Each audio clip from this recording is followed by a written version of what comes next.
Yes, kanongere mbaha ikaze kandi mbifurize kugubwa neza hani kuri Newsline Rwanda. Wagakoze subscribe, turagushimiye. Nawe utarayikora rero yikore kugira ngo ujye ubonera mbere amakuru y'ubwenge kandi yizewe y'ukuri kabisa. Murabizi ko ahangaha rero niho usanga inkuru z'ubwenge kandi zuje ubwiza. Aha rero niho tugiye kurebera hamwe Kenisoro. Rero ni inkuru yatambutse mu kagoroba aho yavugaga ko Kenisoro yasohotse muri 1.55 rero akaba yasohotsemo. Uyu rero Kenisoro rero agiye muri Amerika asezeye rero gusa abitse imishinga yari afitanye na Kivumbi King ndetse na Element Mr. L. Aba rero bari bafitanye umushinga barimo bategura, none rero haje kumvikana inkuru bivuga ko Element ndetse na Kivumbi King rero bari mu gahinda kenshi ko Mr. Kenisoro rero abacitse agiye kwerekeza muri Leta Zunze Ubumwe za Amerika. Rero itangazo rero ryagaragaye ku mugoroba aho 1.55 yasohoye rero ivuga ko Kenisoro asezerewe rero muri iyi lebo. Gusa byaje kumvikana ko Kenisoro burya adasezerewe ahubwo ari we wasezeye. Uyu rero ni umuririmbyi Rusanganwa Norbert uzwi cyane ku izina rya Kenisoro. Yashyize akadomo rero ku rugendo rw'umwaka rero n'amezi 3 yari amaze muri 155M rero, sosiyete y'umuziki yashinzwe na Coach Gaël. Itangazo rero risinyweho n'impande zombi ryasohotse rero mu ijoro ryo kuri uyu wa kabiri tariki ya 2 rero Kamena 2025 rero ryemeje ko batandukanye mu bwumvikane. Buri ruhande rero rushimira ubundi ubufatanye bari bamazemo igihe kingana n'umwaka rero n'amezi 3. Ni amakuru rero yari amaze igihe atemba mu matamatama y'itangazamakuru aho byavugaga ko Kenisoro rero yamaze gusezera muri 155 ariko akabuzwa kubivugwaho rero kugeza igihe itangazo ryemewe ryasohotse kuri uyu wa tariki ya 2 rero. Amakuru rero yizewe y'ibinyamakuru bigiye bitandukanye ndetse n'abanyamakuru bagiye batandukanye yabonetse avuga ko nubwo hashize hafi amezi 4 ibyo bivugwa, habayeho gutinza itangazo kubera ibikorwa bimwe na bimwe rero bya nyuma yari bisigaye birimo rero indirimbo yari agiye gukorana ahuriyemo rero n'abagenzi be, arimo bagenzi be. Indirimbo zose mwagiye mubona izo zagiye zituma iri tangazo ritajya hanze. Rero mu gihe cy'umwaka n'umwe n'amezi 3 yari amaze muri 1.55 Kenisoro rero yakoze indirimbo 4 gusa, 2 ndetse n'iyindi imwe iyo bise No One yakoranye na DJ Neptune rero, Fenomeno ndetse na DJ Vudejevu rero. Iyo yasohotse rero nk'iyasoje imikoranire ye ndetse n'iyi lebo ya 1.55.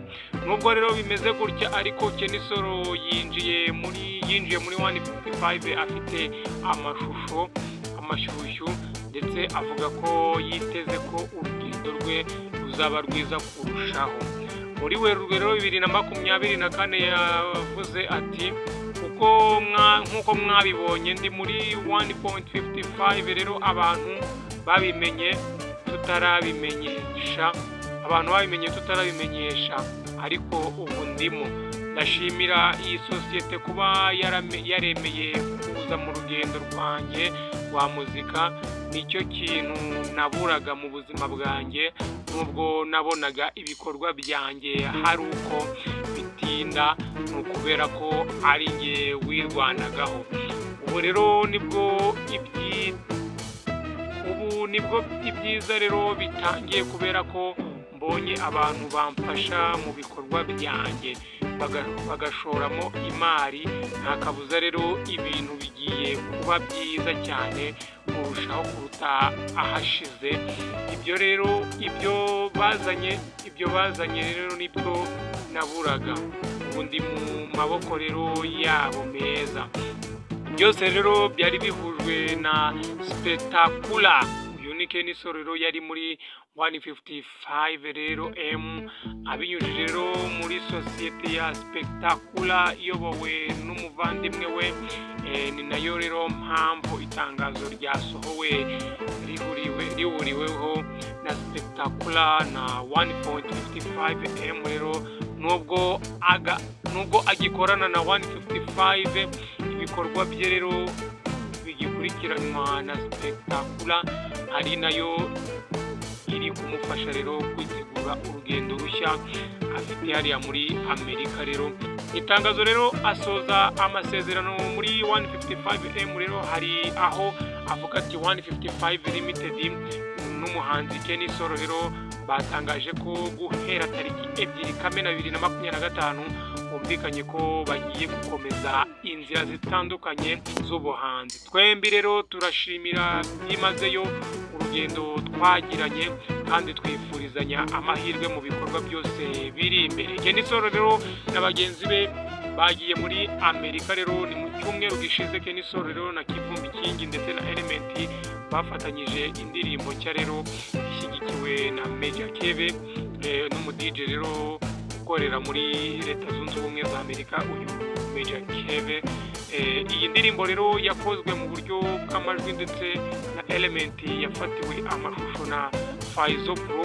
Sample rero yayo yumvikanamo imiririmbire ya Element, ariko bikaba bivugwa ko rero Kenny Solo ari we rero uri ku isonga mu kuyishyira hanze. Byari biteganyijwe rero ko indirimbo izaririmbwamo n'abahanzi bo mu bihugu bine,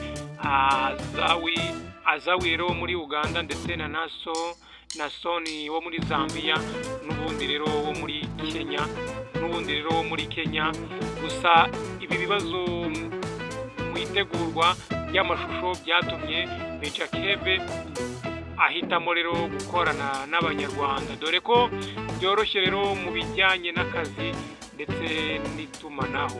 Amakuru rero yizewe avuga ko hari gahunda yo kujyana rero aba bahanzi bose muri Leta Zunze Ubumwe za Amerika, aho bazaririmbira rero iyi ndirimbo n'izindi rero zabo bwite mu gitaramo kizabera yo muri Nyakanga 2025. Kugeza ubu rero harimo gushakirwa aba bahanzi ibyangombwa birimo visa, ku buryo rero nibimara gukemuka bazatangazwa ku mugaragaro nk'abazitabira iki gikorwa. Rero uyu asezeye nyuma yo kurangiza inshingano. Gusezera rero kwa Kenny Solo kwatinze kubera iyi ndirimbo nshyashya yari yigiye rero kurangiza, ari nayo rero mpamvu yasabwe kugenda gahoro kugeza iki gihe rero izaba irangiye. Nyuma rero yo kuyirangiza yahise atangira ibaruwa isezera. Iyi ndirimbo rero yafatiwe muri studio yo mu rugo rwa Roscana, akaba ari naho rero aba bahanzi basanzwe bakorera ibihangano byabo bitandukanye. Urugendo rero rwari rutoroshye. Kenny Solo yasinye muri 155 rero muri Werurwe 2024, ubwo yari amaze gushyira hanze EP yise Stronger Than Before rero, ndetse afite indirimbo zigera kuri 17. Ubwo rero yamaze muri iyi sosiyete yataramiye mu bitaramo binyuranye rero birimo MTN Iwacu Muzika Festival, ndetse agira n'ibitaramo rero hanze y'igihugu muri Swede ndetse na Canada n'ahandi hagiye hatandukanye. Ibyo benshi rero bategereje ni ukureba niba koko mu mpeshyi ya 2025 Kenny Solo azaba ari mu bahanzi baserukira muri Amerika, ndetse niba azongera kubyutsa igitinyiro cye mu muziki nyarwanda. Indi nkuru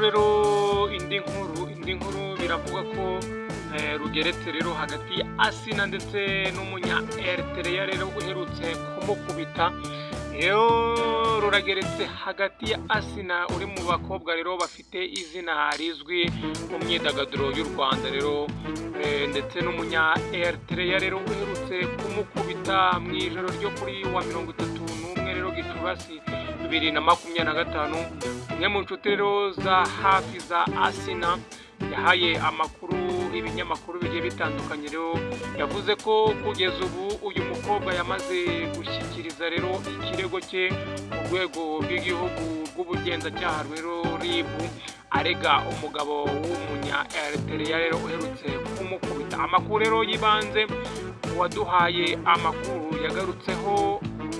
yagarutseho nuko aba bombi rero basanzwe baziranye ariko bitari cyane. Kuri rero tariki 31 Gicurasi Asina n'uyu mugabo rero bagiye gusangira icyakora umwuka mubi ukomeza kuzamuka hagati yabo ubwo bari mu modoka rero bataha. Aha rero amakuru avuga ko uyu mugabo wari utwaye Asina bavuye gusangira yamusabye ko batahana bakagira ibihe byiza, undi amubera ibamba rero amusaba ko yamusiga akitahira. Nyuma rero yo kutanyurwa n'icyemezo cy'uyu mukobwa, uyu mugabo yemeye guhagarara rero maze mu gihe Asina yiteguraga kuva mu modoka atungurwa no kumva akubiswe urushyi rwa hatari. Amakuru rero ahari avuga ko uyu mugabo atari yishimiye kuba Asina amwangiye ko batahana, bityo rero ahita amukubita urushyi, ari narwo rero uyu mukobwa yamaze kugera rero mu rwego rw'igihugu rw'ubugenzacyaha RIB ajya kurega rero ko uyu mugabo yamukubise. Mu kiganiro kigufi twagiranye na Asina yemeje ko yatanze ikirego muri RIB ariko yirinda kuvuga ku bikubiyemo nubwo yakorewe icyaha cy'ihohoterwa. Aha rero akaba yagize ati nta kintu na kimwe nshaka kuvuga kuri ayo makuru kuko biri mu nzira z'ubutabera. RIB rero akaba ariyo izamukurikirana, gusa muzajya mubimenya nyuma y'iyi nkuru, muzajya mumenya amakuru yose uko bizagenda, uko uyu munya Eritrea rero bari bamaze iminsi bakururukanye bizaba birangira. Jye nari Emmanuel, iyi ni Newsline Rwanda. Kora subscribe muri mutarayikora, like and share, ni iby'agaciro kuri twebwe kandi nawe bikakugirira akamaro. Ukore no kunzogera kugira ngo ujye ukurikirana buri